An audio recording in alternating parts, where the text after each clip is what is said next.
Flag salute. Flag song.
நம்ம அரசியல் சாசனம் ஆரம்பிச்சதுக்கப்புறம் நாடு குடியரசுன்னு அறிவிச்சதுக்கப்புறம் நம்ம 75 நாடு முடிஞ்சு 76வது குடியரசு தினத்தை கொண்டாடிட்டு இருக்கோம். அனைவருக்கும் குடியரசு தின நல்வாழ்த்துக்கள்.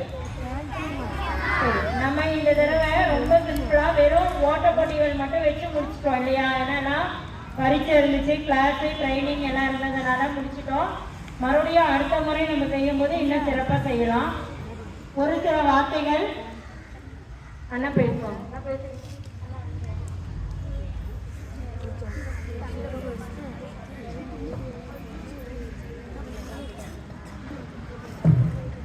ஆறாவது குடியரசு தினத்தை முன்னிட்டு மாணவர்கள் அனைவருக்கும் நீங்கள் இங்கே ஸ்கூலில் படிக்கிறதுக்காக வீட்டில் போய் பெற்றோர்களும் படிக்க வைக்கணும்.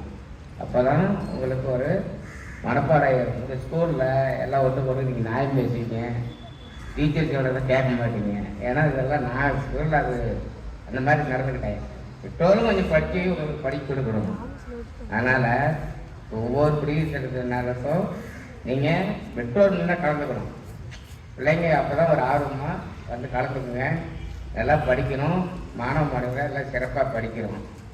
ஏன் என்ன சொல்கிறேன்னா, எங்கள் பையன் தீபாக படிக்கிறான். அன்றைக்கி குறைஞ்சது ஒரு பாராட்டு விழா வச்சுருந்தாங்க. 3000 பேர்த்த நானும் எங்கள் வீட்டில் எப்படி தான் கூப்பிட்டு எங்கள் போய் ஃபஸ்ட்டு இது பண்ணணும். கூப்பிட்டு 3000 பேருக்கு முன்னாடி கூப்பிட்டு இருப்பா எங்களுக்கு ஒரு அழைப்பு கொடுத்தாங்க.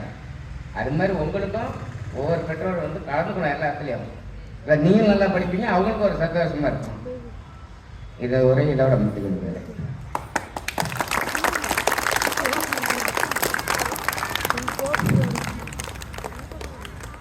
அனைவருக்கும்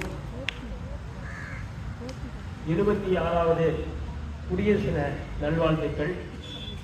இப்பள்ளியின் தலைமை ஆசிரியர் அம்மா அவர்களுக்கும் ஆசிரியர் பெருமக்களுக்கும் பெற்றோர்களுக்கும் இங்கே உள்ளூரில் வந்திருக்கின்ற ஊர் பொதுமக்களுக்கும் எனது அருமை மாணவ மாணவி செல்வங்களுக்கும் முதற்கண் 76வது குடியரசு தின நல்வாழ்த்துக்களை தெரிவித்துக் கொண்டு, இந்த குடியரசுன்னு சொல்றீங்களா அப்படின்னா எல்லாம் என்னன்னா, நம்ம நாடு சுதந்திரம் அடைஞ்சது எப்படி ஆங்கிலேயர் காலத்திலிருந்து காந்தி தாத்தா, நேரு, சுபாஷ் சந்திர போஸ், சான்சலர் இந்த மாதிரி பல தலைவர்கள் எல்லாம் போராடி ஆங்கிலேயர்கள் பிரிட்டிஷ் கவர்மெண்ட் நம்ம எல்லாம் அவங்க கிட்ட ஒரு அடிமையா இருந்தோம். எப்படி இருந்தோம்? அடிமையா இருந்தோம். அடிமைனா என்ன? அவங்க சொல்றதுதான் கேட்கணும், அவங்க போடுறதுதான் சட்டம், அவங்க என்ன சொன்னாலும் ஒபே பண்ணணும். Obey the order. அவங்க எழுந்திருக்கலாம் எழுந்திருந்தோம், உட்காருனா உட்காரணும், சாப்பிடணும்னா சாப்பிடணும், குடிச்செல்லாம் ஜெயில போட்டுவோம்.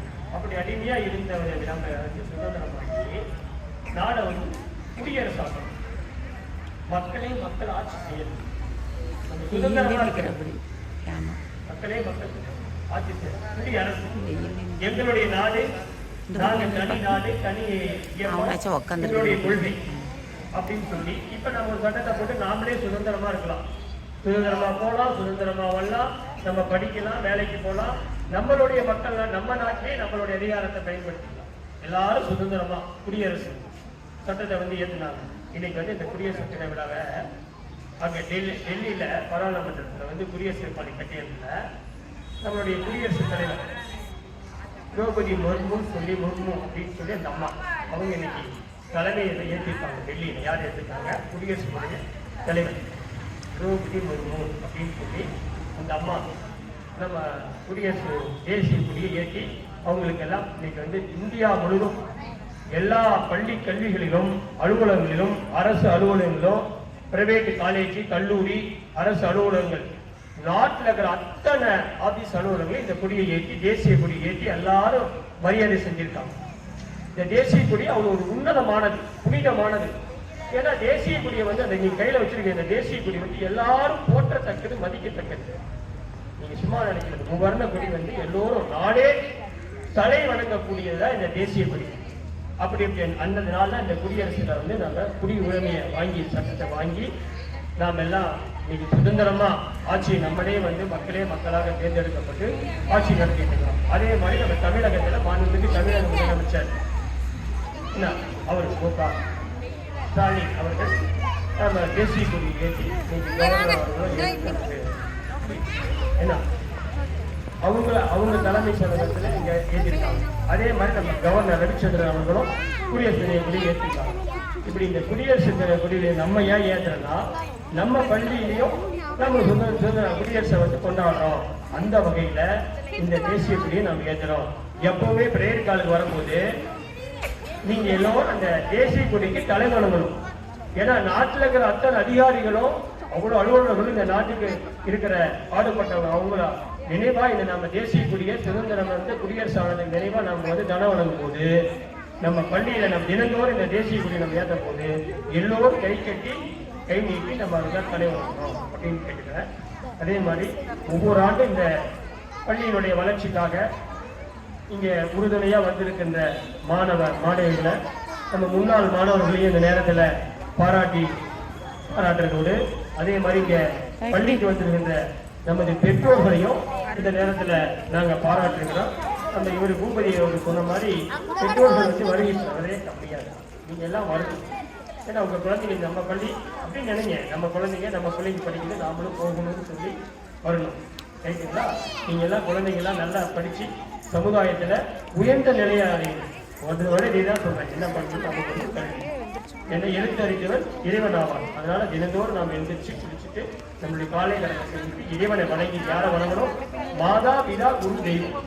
சரிங்களா? அம்மா, அப்பா, குரு. அப்ப குருங்கிறது யாரு? நம்மள ஆசை, நம்மளுக்கு நம்ம குரு தினந்தோறும் கல்வியை நமக்கு சொல்லிக்கிற குருவை வந்து வணங்கணும். காலையில வந்த உடனே குருன்னா யாரு? நமது அம்மா. யாரு? தலைமை ஆசிரியர் அம்மா, நம்ம டீச்சர்ஸ். அவங்கள வணங்குறோம்மா, வணக்கம்மா அப்படின்னு சொல்லணும். அவங்களை வணங்கி உள்ள வரணும். அந்த பழக்கத்தை நீங்க கொண்டு வரணும். யாரு? குருவை வணங்கணும். காலையில கல்வியில முதல்ல நம்ம கிளாஸுக்கு போறோம், நம்மளுடைய டீச்சர்ஸ் உள்ள இருக்காங்க, டீச்சர் அம்மா அம்மா வணக்கம்மா அப்படின்னு சொல்லணும். சொல்லி வணங்கி அந்த பழக்கத்தை கொண்டு போகணும். பெரியவங்களை பார்த்தா வணங்கணும். மாதா, புதா, தெய்வம், ஒழுக்கம். அறத்துல இருக்கணும், ஒழுக்கமா இருக்கணும். விழுக்க தரும், ஒழுக்கணும் உயர் ஓம்பப்படும். அதனால ஒழுக்கம்னா என்ன? நம்ம தினந்தோறும் செய்யக்கூடியவர்களே ஒழுக்கமா செய்யணும்.